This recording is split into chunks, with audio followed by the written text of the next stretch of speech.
আসসালামু আলাইকুম, শুভ সকাল। সবাইকে স্বাগত জানাচ্ছি আমার দেশ লিড নিউজে। সঙ্গে আছি আমি তামান্না মিনহাজ। আমাদের আজকের লিড নিউজের শিরোনাম, ঢাকা ক্যান্টনমেন্টে কাশিমবাজার কুঠি। নিউজটি লিখেছেন সৈয়দ আবদাল আহমেদ। চলুন দর্শক, জেনে নেওয়া যাক লিড নিউজটির বিস্তারিত। ঢাকা সেনানিবাসের স্টাফ রোড এলাকায় জেনারেলদের বাসস্থান হিসেবে পরিচিত নক্ষত্র ভবন লাগোয়া ২০৮ নম্বর বাড়িটি ছিল মেজর জেনারেল অবসরপ্রাপ্ত তারিক আহমেদ সিদ্দিকের কাশিমবাজার কুঠি। ওই বাড়ি থেকেই তারিক সিদ্দিক সামরিক, বেসামরিক গোয়েন্দা সংস্থা সহ সশস্ত্র বাহিনীকে নিয়ন্ত্রণ করতেন। কখন কাকে গুম করতে হবে, গুমের পর খুন করতে হবে, গুম করে কাকে আয়না ঘরে নিতে হবে, বিচার বহির্ভূত হত্যা করতে হবে, সব সিদ্ধান্ত নেওয়া হতো ওই বাড়িতে। তারিক সিদ্দিক গুম, খুন ও আয়নাঘরের কারিগর হিসেবে চিহ্নিত। শুধু তাই নয়, প্রতিরক্ষা ক্রয়ের অর্থাৎ ডিফেন্স পারচেজের কাজ কে পাবে, ভাগ বাটোয়ারা হবে কিভাবে, বিমানবন্দরের ব্যবসা, সশস্ত্র বাহিনীর রেশনের কমিশন, ইসলামী ব্যাংক সহ বিভিন্ন ব্যাংক, বিমা ও প্রতিষ্ঠান দখল, বড় বড় প্রকল্পের কমিশন সবই নির্ধারণ করা হতো ওই বাড়িতে। তেমনি সশস্ত্র বাহিনীর বদলি, পদোন্নতি নির্ধারণ করা হতো এখান থেকেই। তারেক সিদ্দিক শেখ রেহানার দেবর। তিনি ক্ষমতাচ্যুত প্রধানমন্ত্রী শেখ হাসিনার নিরাপত্তা উপদেষ্টা ছিলেন। তার অপকর্ম সম্পর্কে অনুসন্ধান করতে গিয়ে চাঞ্চল্যকর এসব তথ্য পাওয়া গেছে।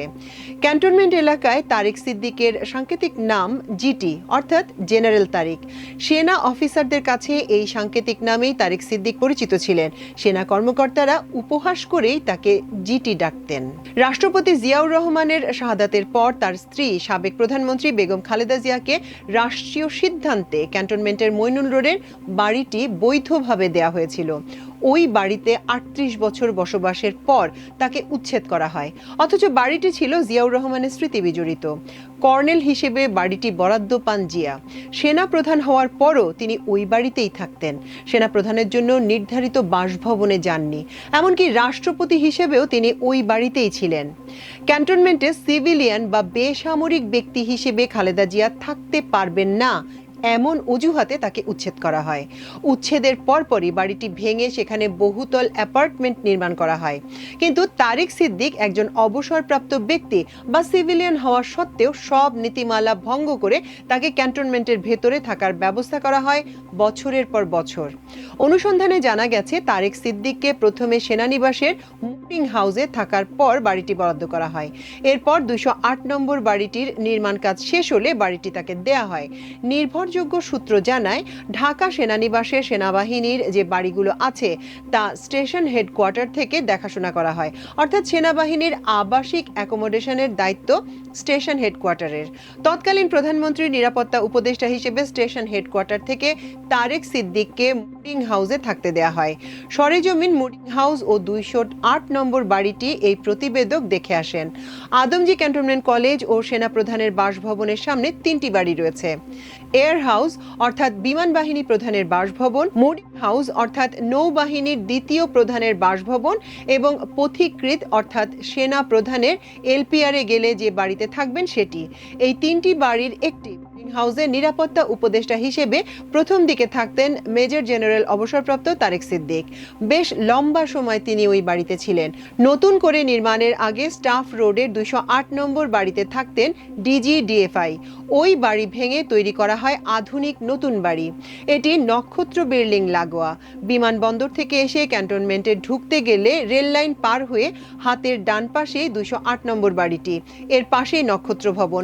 নক্ষত্র ভবনের ফ্ল্যাটগুলোই থাকেন মেজর জেনারেল ও লেফটেন্যান্ট জেনারেল পদবীর সেনা কর্মকর্তারা।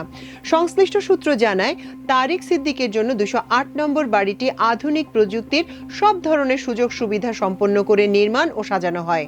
নক্ষত্র ভবনের পাশের এ বাড়িতে তারিক সিদ্দিককে রাখার কারণ ছিল জেনারেলদের নিয়ন্ত্রণ এবং চোখে চোখে রাখা।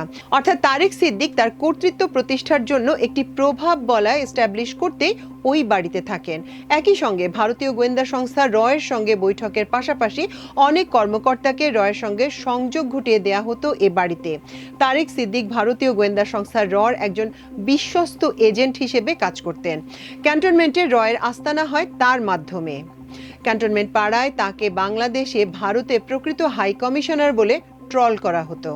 তিনি ভারতীয় গোয়েন্দা সংস্থা রকে এতটাই সার্ভ করতেন যার ফলে তাকে এটা বলা হতো। 208 নম্বর বাড়িতে ব্যবসার দেন দরবার এবং কমিশন বাণিজ্যের বিষয়টিও ঠিক হতো। বড় বড় ব্যবসায়ীকেও এ বাড়িতে ডাকা হতো। গুম খুনের সঙ্গে জড়িত বহু অপকর্মের মাস্টারমাইন্ড ছিলেন মেজর জেনারেল অবসরপ্রাপ্ত তারেক আহমেদ সিদ্দিক। তাকে আয়নাঘরের কারিগরও বলা হয়।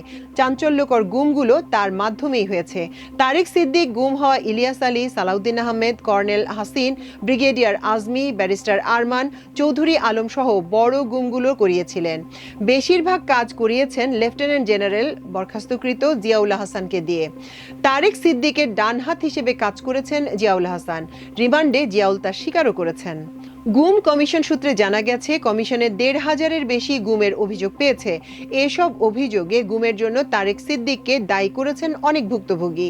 এসব অভিযোগ তদন্ত করে গুম কমিশন গুমের পিছনে যে তারেক সিদ্দিকই দায়ী তার বহু প্রমাণ পেয়েছে। এদিকে আন্তর্জাতিক অপরাধ ট্রাইব্যুনাল আইসিসি 2টি মামলায় গ্রেপ্তারি পরোয়ানা জারি করেছে। সর্বশেষ ছাত্র জনতার অভ্যুত্থানের সময় তারেক সিদ্দিকের ভূমিকা ছিল নৃশংস।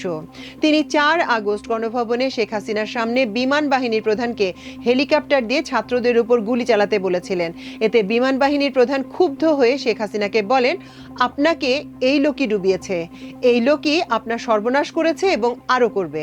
পিলখানায় বিডিআর ম্যাসাকারে 57 জন দেশপ্রেমিক সেনা কর্মকর্তা হত্যার পেছনেও শেখ হাসিনার নিরাপত্তা উপদেষ্টা তারেক সিদ্দিকের জড়িত থাকার অভিযোগ রয়েছে। সেনাবাহিনীর চাকরি শেষে তারেক সিদ্দিক ব্রিগেডিয়ার জেনারেল হিসেবে অবসর গ্রহণ করেন। প্রধানমন্ত্রীর কার্যালয়ে নিরাপত্তা বিষয়ক উপদেষ্টার কোনো পদ আগে ছিল না। তৎকালীন প্রধানমন্ত্রী শেখ হাসিনা তারেক সিদ্দিকের জন্য পদটি সৃষ্টি করেন। প্রথমে তিনি ছিলেন প্রতিমন্ত্রী মর্যাদায়, কিন্তু 2009 সালের পর নিরাপত্তা উপদেষ্টার পদটি মন্ত্রীর মর্যাদায় করা হয়। এর আগে ভূতাপেক্ষা পদোন্নতি দিয়ে তারেক সিদ্দিককে মেজর জেনারেল পদে উন্নীত করা হয়। শেখ জামালের সঙ্গে পরিচয় এবং শেখ রেহানার দেবর হিসেবে আত্মীয়তার সূত্রে তারেক সিদ্দিক শেখ হাসিনার খুব কাছাকাছি চলে যান। তিনি second BMA short service SS2 কমিশনের একজন অফিসার ছিলেন। শেখ জামালও ওই সময় যুক্তরাজ্য থেকে সেনাবাহিনীর প্রশিক্ষণ গ্রহণ করে আসেন এবং তারেক সিদ্দিক তার ঘনিষ্ঠ হন। শেখ হাসিনা তাকে নিরাপত্তা উপদেষ্টা করার কারণ ছিল সশস্ত্র বাহিনীর ওপর কর্তৃত্ব প্রতিষ্ঠা করা। সশস্ত্র বাহিনীর যে কোনো ফাইল তার মাধ্যম হয়ে যেত। এতে বাহিনীর প্রধানদের আন্ডারমাইন করা হতো। তারেক সিদ্দিক নিজেকে সশস্ত্র বাহিনীর অঘোষিত প্রধান ভাবতেন। নিরাপত্তা উপদেষ্টার অফিস একটি প্যারালাল মন্ত্রণালয় হিসেবে কাজ করত তখন। সশস্ত্র বাহিনীর প্রমোশন, বদলি, পদায়ন তারেক সিদ্দিক যেভাবে বলতেন সেভাবে হতো। 2009 সালের পর তারেক সিদ্দিক নিরাপত্তা উপদেষ্টা হয়ে সশস্ত্র বাহিনীর বঞ্চিতদের জন্য বোর্ড গঠন করেন। এরপর তারেক সিদ্দিক পদোন্নতির মাধ্যমে নিজস্ব একটি বেনিফিশিয়ারি গ্রুপ তৈরি করেন। ভূতাপেক্ষা পদোন্নতির মাধ্যমে তৎকালীন DGNSI জেনারেল মঞ্জুর ও জেনারেল জিয়া পদোন্নতি পান, অর্থাৎ একটি প্রভাব বলয় তৈরি করেন তারেক সিদ্দিক। 1996 সালের পর MiG-29 ফ্রিগেট BNS বঙ্গবন্ধু ক্রয় সহ দুর্নীতির বিষয়ে দুদকে মামলা হয়। ওই মামলায় শেখ হাসিনার সঙ্গে তারেক সিদ্দিকও ছিলেন, কিন্তু 2009 সালে ক্ষমতায় আসার পর ওই মামলাও ক্লিয়ার করে নেওয়া হয়। ডিরেক্টর জেনারেল ডিফেন্স পারচেজ সব সময় তারেক সিদ্দিকের সঙ্গে সংশ্লিষ্ট ছিলেন। ফলে ডিফেন্স পারচেজের অস্ত্র, গোলাবারুদ সহ যাবতীয় সামরিক সরঞ্জাম কেনাকাটার কমিশন তিনি পেতেন। এমনকি সশস্ত্র বাহিনীর যাবতীয় রেশনের কমিশনও তারেক সিদ্দিক পেতেন। প্রতি কেজি চাল থেকে 1 টাকা, ডাল থেকে 2 টাকা হারে নিতেন বলে সূত্র জানায়। এতে বছরে 600 থেকে 1000 কোটি টাকা কমিশন পেতেন তারেক সিদ্দিক। বিষয়গুলো ক্যান্টনমেন্টের সশস্ত্র বাহিনীর লোকদের কাছে ওপেন সিক্রেটের মতো ছিল। তারেক সিদ্দিকের বড় অপকর্ম দেশকে ভারতীয় গোয়েন্দা সংস্থা রর হাতে তুলে দেয়া। নিরাপত্তা উপদেষ্টা হিসেবে দেশের জাতীয় নিরাপত্তার জন্য হুমকি শনাক্ত করে তা মোকাবেলা করা যেখানে তার কাজ হওয়া উচিত ছিল, সেখানে নিজেই হুমকি হয়ে ওঠেন। ভারতের হাতে দেশের জাতীয় নিরাপত্তা তুলে দেয়া ছিল বাংলাদেশের জন্য দুর্ভাগ্যজনক। নিজস্ব একটি টিম নিয়ে তারেক সিদ্দিক অপকর্মগুলো করতেন। এই টিমের সদস্যরা হলেন lieutenant general Mujib, lieutenant general Ziaul Hasan, major general Zobayer, সাবেক NSI DG, major general Hamid, major general Akbar Hossain, lieutenant general Mamun Khaled, lieutenant general Molla Fazle Akbar এবং লেফটেন্যান্ট জেনারেল তাবরেজ শামস। এরা শেখ হাসিনা, তারেক সিদ্দিক ও ভারতীয় রয়ের অনুগত কর্মকর্তা হিসেবে সশস্ত্র বাহিনী মহলে পরিচিত ও আলোচিত। নির্ভরযোগ্য সূত্রে আরও জানা গেছে, ভারতীয় রকে ঢাকা সেনানিবাসে ঢুকিয়ে দেওয়ার দুঃখজনক দেশবিরোধী কাজটি করেন তারেক সিদ্দিকী ও তৎকালীন DGFI chief lieutenant general Molla Fazle আকবর। সূত্র জানায়, রয়ের জন্য ডিজিএফআই এর কচুক্ষেত সদর দপ্তরের 2টি ফ্লোর অলিখিতভাবে বরাদ্দ ছিল।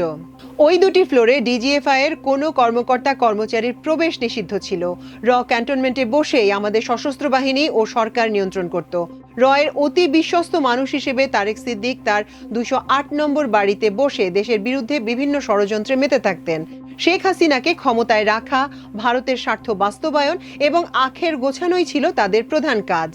একইভাবে জেনারেল অবসরপ্রাপ্ত তারেক সিদ্দিক সেনানিবাস এলাকায় এনএসআই এর আর্মি উইংও গড়ে তোলেন। এই উইং এর 3টি অফিস ছিল, একটি সেনানিবাসের ভেতরে, অন্য দুটি বনানীর ডিওএইচএস এলাকা ও লেকশোর হোটেলের নিচে। সেনাবাহিনীর অবসরপ্রাপ্ত কর্মকর্তারা এই অফিসে কাজ করতেন। এরা তারেক সিদ্দিক ও শেখ হাসিনার প্রতি খুবই অনুগত ছিলেন, একেবারে ডিএনএ টেস্টেড। কাগজে কলমে এই অফিসের কোনো রেকর্ড রাখা হয়নি। এই অফিসে যারা কাজ করতেন তাদের বেতন ভাতা সরকার থেকে দেয়া হতো না, এনএসআই এর সোর্স মানি থেকে এই বেতন ভাতা দেয়া হতো। গাড়ি এবং অফিস ভাড়াও ছিল সোর্স মানির টাকায়। এই উইং এনএসআই এর অর্গানোগ্রামে নেই এবং এর কোনো সরকারি অনুমোদনও ছিল না। এনএসআই এর রেকর্ডের অস্তিত্ব রাখা হয়নি।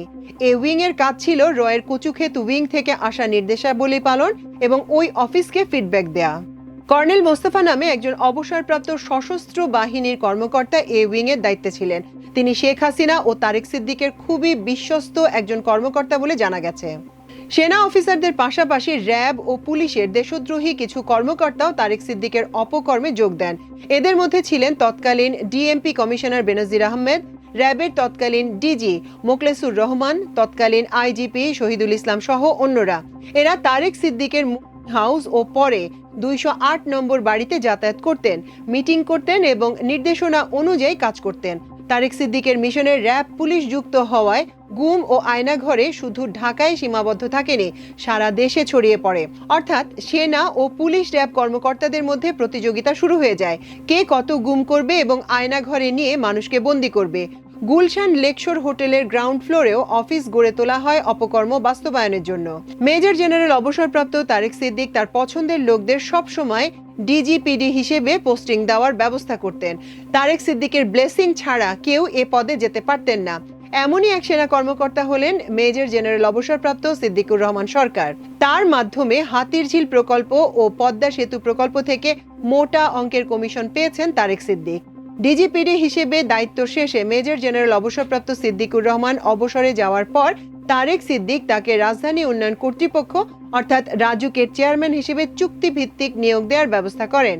তার মাধ্যমে পূর্বাচল, রূপগঞ্জ, গাজীপুর সহ বিভিন্ন অঞ্চলে বহু জায়গা জমির মালিক হন তারেক সিদ্দিক। তার ও তার স্ত্রী কন্যাদের নামে 45টি প্লট, ফ্ল্যাট ও 100 বিঘা জমি রয়েছে বলে জানা গেছে। প্রচ্ছায়া নামে একটি কোম্পানি আছে তারেক সিদ্দিকের। ঢাকার নিরাপত্তা বাহিনীকে ব্যবহার করে প্রচ্ছায়ার মাধ্যমে ঢাকার পূর্বাচল, রূপগঞ্জ ও গাজীপুর এলাকার বহু জমির মালিক হন তিনি। স্ত্রী শাহিন সিদ্দিক ও মেয়ে বুশরা ও নুরিন সিদ্দিক প্রচ্ছায়ার পরিচালক ছিলেন। 2016 সালে দখল করা বেশ কিছু প্লট তিনি বিক্রি করে দেন। সেনাবাহিনী থেকে অবসরের পর ইঞ্জিনিয়ারিং কোরের কর্মকর্তা মেজর জেনারেল অবসরপ্রাপ্ত সিদ্দিকুর রহমান সরকার 2024 সালের এপ্রিলে রাজুকে চেয়ারম্যান হিসেবে যোগ দেন 2 বছরের চুক্তিতে। রাজুকের এই চেয়ারম্যান নিজে দুর্নীতি করেন এবং তারেক সিদ্দিককেও কমিশন এবং জায়গা জমির ব্যবস্থা করে দেন। সম্প্রতি তাকে রাজুক চেয়ারম্যানের পদ থেকে অপসারণ করা হয়েছে। দুদক তার অবৈধ সম্পদের অনুসন্ধান করছে। ইতিমধ্যেই তার দেশ ত্যাগে নিষেধাজ্ঞা জারি করা হয়েছে। তারেক সিদ্দিকের দুর্নীতির সহযোগী আরেক কর্মকর্তা হলেন মেজর জেনারেল অবসরপ্রাপ্ত আবু সাইদ মাসুদ। তাকেও তারেক সিদ্দিক ইঞ্জিনিয়ারিং চিফ করেন। তিনি হাতিরঝিল ও পদ্মা সেতু প্রকল্পের কর্ণধার ছিলেন। এই দুটি প্রকল্প থেকেও বিপুল পরিমাণ টাকা আত্মসাৎ করেন তারেক সিদ্দিক ও আবু সাইদ মাসুদ। ব্রিগেডিয়ার জেনারেল আবু সালে নির্বাচন কমিশনের এনআইডি প্রকল্পের প্রধান ছিলেন। মেজর পদে থাকা অবস্থাতেই তারেক সিদ্দিকের সঙ্গে তার ঘনিষ্ঠতা হয়। ব্রিগেডিয়ার জেনারেল পর্যন্ত পদোন্নতির ক্ষেত্রে তারেক সিদ্দিকই তাকে সহায়তা করেন। এনআইডি প্রকল্পের স্ক্যান্ডেলে জড়িত এই কর্মকর্তাকেও দেশ ত্যাগে নিষেধাজ্ঞা দেওয়া হয়েছে। মেজর জেনারেল অবসরপ্রাপ্ত তারেক সিদ্দিকের স্ত্রী শাহিন সিদ্দিকও দুর্নীতিপরায়ণ ছিলেন বলে অনুসন্ধানে জানা গেছে। সামরিক ও বেসামরিক প্রশাসনের বড় বড় বদলি ও পদোন্নতি ছাড়াও ব্যবসা পাইয়ে দিয়ে বড় অঙ্কের ঘুষ দিতেন বলে অভিযোগ রয়েছে। মেজর জেনারেল অবসরপ্রাপ্ত তারিক আহমেদ সিদ্দিক বিমানবন্দরের যাবতীয় ব্যবসা, বাণিজ্য ও কার্যক্রম নিয়ন্ত্রণ করতেন তার বিশ্বস্ত ও দুর্নীতিপরায়ণ 3 কর্মকর্তার মাধ্যমে। এরা হলেন গ্রুপ ক্যাপ্টেন অবসরপ্রাপ্ত SM Nazmul Anam, group captain অবসরপ্রাপ্ত জিয়াউল আহসান এবং group captain Alamgir. Group captain Anam বেসামরিক বিমান চলাচল কর্তৃপক্ষের ফ্লাইট সেফটি অ্যান্ড রেগুলেশনের সাবেক পরিচালক। তার আরেকটি পরিচয় হলো তিনি ঢাকা উত্তরের তৎকালীন মেয়র আতিকের বোনের স্বামী। বর্তমানে তিনি ইন্টারন্যাশনাল সিভিল অ্যাভিয়েশন অর্গানাইজেশনের ব্যাংকক অফিসে কর্মরত। বিজিবির সাবেক ডিজি মেজর জেনারেল অবসরপ্রাপ্ত মইনুল ইসলামকে বিদেশে যাওয়ার জন্য বিমানবন্দরে সহযোগিতার জন্য ব্যাংকক থেকে ছুটে আসেন গ্রুপ ক্যাপ্টেন আনাম। মইনুল ইসলামকে বিমানবন্দর দিয়ে পার করে দেওয়ার লক্ষ্যে তিনি আসেন, কিন্তু তিনি বিমানবন্দরে ধরা পড়ে যান। স্ত্রী সহ পরিবারের অন্যদের যেতে দেয়া হলেও মইনুল ইসলামকে আটকে দেয়া হয়, যদিও তার ইমিগ্রেশন হয়ে গিয়েছিল। গ্রুপ ক্যাপ্টেন অবসরপ্রাপ্ত জিয়াউল আহসান 2009 থেকে 2015 সাল পর্যন্ত 7 বছর শেখ হাসিনার এডিসি ছিলেন। এরপর গ্রুপ ক্যাপ্টেন আনামের জায়গায় তাকে বসানো হয়। এক্ষেত্রে সশস্ত্র বাহিনীর নিয়ম নীতি ভঙ্গ করা হয়েছে। এডিসিও ডেপুটেশন পোস্ট। নিয়ম হলো ডেপুটেশন থেকে প্যারেন্ট অর্গানাইজেশনে ব্যাক করে আবার ডেপুটেশনে যাওয়া যায়, কিন্তু জিয়াউল আহসানের ক্ষেত্রে তা মানা হয়নি। এডিসি থেকে বিমানবন্দরে ডেপুটেশনের পোস্টিং করা হয়, অর্থাৎ ডেপুটেশন টু ডেপুটেশন। এর মধ্যে সবকটি প্রমোশনও তিনি পেয়ে যান। তিনি স্কোয়াড্রন লিডার হিসেবে এডিসি ছিলেন, উইং কমান্ডার হয়ে সিভিল অ্যাভিয়েশনে যান, একই জায়গায় গ্রুপ ক্যাপ্টেন হন। শমী কায়সারের বয়ফ্রেন্ড ছিলেন তিনি। এয়ারপোর্টে অনেক ব্যবসা শমী কায়সারের কোম্পানিকে ইজারা দেন জিয়া, এখনো তা রয়ে গেছে। তেমনি তারেক তার আরেক বিশ্বস্ত কর্মকর্তা গ্রুপ ক্যাপ্টেন আলমগীরকে দিয়ে অ্যাভিয়েশন খাত নিয়ন্ত্রণ করতেন। গ্রুপ ক্যাপ্টেন আলমগীর বিমানবন্দরে নিয়োজিত আভালন কোম্পানি তারেক সিদ্দিকের হয়ে দখল করে নেন। প্রতিষ্ঠানটি ছিল গাজীপুরের সাবেক মেয়র বিএনপি নেতা অধ্যাপক M.A. মান্নানের ছেলে ব্যারিস্টার মঞ্জুরুল করিম রনির। মেজর জেনারেল অবসরপ্রাপ্ত তারেক সিদ্দিক গত বছরের 5 আগস্ট পরিবার সহ বাংলাদেশ থেকে পালিয়ে যান। বর্তমানে তারা লন্ডনে অবস্থান করছেন বলে জানা গেছে। তারেক সিদ্দিক সহ তার পরিবারের সদস্যরা মাল্টার নাগরিকত্ব চেয়ে পাননি। দুর্নীতি, অর্থ পাচার, প্রতারণা ও ঘুষ গ্রহণের অভিযোগ থাকায় তাদের দেশটি নাগরিকত্ব দেয়নি। তারেক সিদ্দিক তার মেয়ে বুশরা সিদ্দিককে লন্ডনে বিলাসবহুল ফ্ল্যাট কিনে দেন। ওই ফ্ল্যাটেই বর্তমানে তারা অবস্থান করছেন বলে বিশ্বস্ত সূত্রে জানা গেছে। দুর্নীতি দমন কমিশন তারেক সিদ্দিক, তার স্ত্রী ও তার 2 মেয়ের বিরুদ্ধে দুর্নীতির অভিযোগে অনুসন্ধান করছে। তাদের নামে একাধিক মামলাও হয়েছে। ইতিমধ্যেই তারা পালিয়ে গেলেও আদালত তাদের বিদেশ যাত্রায় নিষেধাজ্ঞা দিয়েছে। তাদের 13টি ব্যাংক হিসাব জব্দ করা হয়েছে। দর্শক, আমাদের আজকের লিড নিউজের আয়োজন ছিল এ পর্যন্তই। আগামীকাল ইনশাল্লাহ একই সময় একই চ্যানেলে আপনাদের সামনে আরেকটি লিড নিউজ নিয়ে হাজির হব। সে পর্যন্ত আল্লাহ আপনাদের সবাইকে ভালো রাখুন, সুস্থ রাখুন এবং দেখুন, শুনুন, পড়ুন, শেয়ার করুন, সাবস্ক্রাইব করুন আমার দেশের ফেসবুক পেজ এবং ইউটিউব চ্যানেল। এতক্ষণ সঙ্গে থাকার জন্য অশেষ কৃতজ্ঞতা। আল্লাহ হাফেজ।